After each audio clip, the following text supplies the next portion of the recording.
اعوذ باللہ من الشیطان الرجیم بسم اللہ الرحمن الرحیم۔ تمام مسلمان بہنوں اور بھائیوں کو اسلامک سولوشن چینل کی جانب سے السلام علیکم۔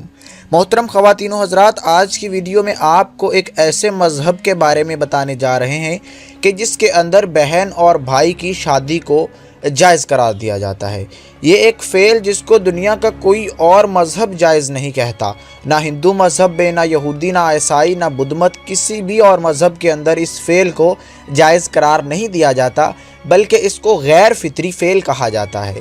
مذہب تو کیا، دنیا کے وہ معاشرے جو مذہب پر یقین نہیں رکھتے، یعنی جو ملحد ہیں، الحاد پر یقین رکھتے ہیں، ان معاشروں میں بھی اس فعل کو، اس کی حمایت نہیں کی جاتی۔ لیکن یہ واحد مذہب ہے دنیا کا جو اس کی حمایت کرتا ہے، بلکہ اس فعل کو بہت اچھا سمجھا جاتا ہے، یعنی کہ سونے پر سہاگے والا معاملہ ہے۔ یہ بات سن کر آپ کو بالکل حیرت نہیں ہونی چاہیے کہ یہ مذہب تقریباً اپنے خاتمے کے قریب ہے، اور اس مذہب کو ماننے والے اب صرف چند ہی لوگ دنیا میں باقی ہیں۔ یہ مذہب دنیا کا سب سے پرانا ترین مذہب بھی ہے، لیکن اس کا اختتام اللہ تعالیٰ نے اس طریقے سے کر دیا ہے کہ گزرتے وقت کے ساتھ ساتھ اس کا اختتام اس طرح سے ہوتا جا رہا ہے کہ لگ رہا ہے کہ آئندہ آنے والے کچھ سالوں کے بعد یہ مذہب صفحہ ہستی سے مٹ جائے گا۔ آخر یہ مذہب کون سا ہے؟ آپ کی دلچسپی تو ظاہری سی بات ہے پیدا ہو چکی ہوگی۔ اس سے پہلے کہ مزید معلومات آپ کو بہم پہنچائیں، آپ سے گزارش ہے کہ اسلامک سولوشن چینل کو سبسکرائب ضرور کر لیجئے، تاکہ ایسی معلوماتی ویڈیوز جو مستقبل میں آنے والی ہیں آپ کو وقت پر ملتی جائیں۔ اور اگر آپ نوٹیفیکیشن حاصل کرنا چاہتے ہیں تو گھنٹی کے بٹن کو ضرور دبا دیجئے تاکہ ویڈیو آپ کو ٹائم پر مل جائے۔ سامعین، یہ مذہب کوئی اور نہیں بلکہ قدیم فارس یعنی ایران کا مذہب پارسی مذہب ہے۔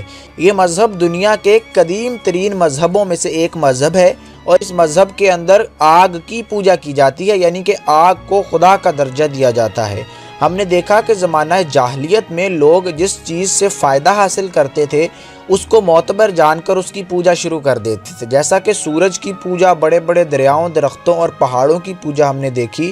اسی طرح پارسی مذہب میں آگ کی پوجا کی جاتی ہے، اور آگ کا ایک بہت بڑا الاؤ قدیم فارس کی سلطنت میں، جو کہ ان کی ریاست ہوتی تھی، اس کے اندر ہر وقت جلتا رہتا تھا۔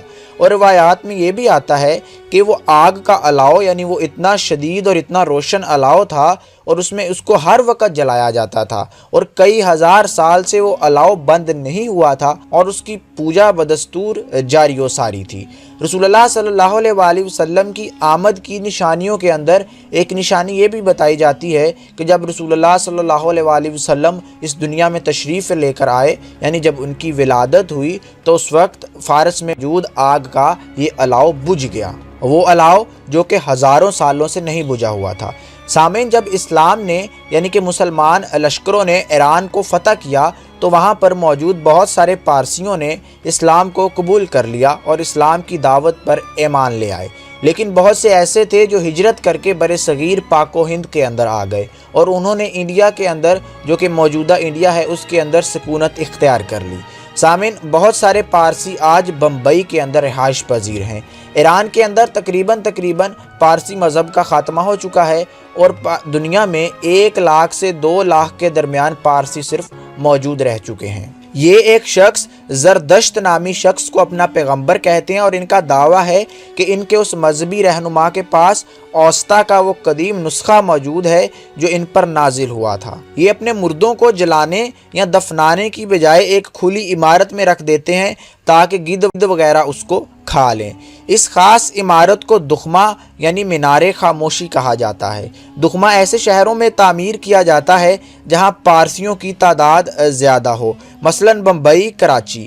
جہاں دخمہ نہیں ہوتا وہاں ان کے قبرستان ہوتے ہیں جن میں مردوں کو بامر مجبوری دفن کیا جاتا ہے۔ لاہور کے اندر بھی پارسی قبرستان موجود ہے۔ جسمانی طہارت اور کھلی فضا میں رہائش پارسیوں کے مذہبی فرائض میں داخل ہے۔ پاکیزگی کی مقدس علامت کے طور پر ان کی معابد اور مکانات میں ہر وقت آگ روشن رہتی ہے۔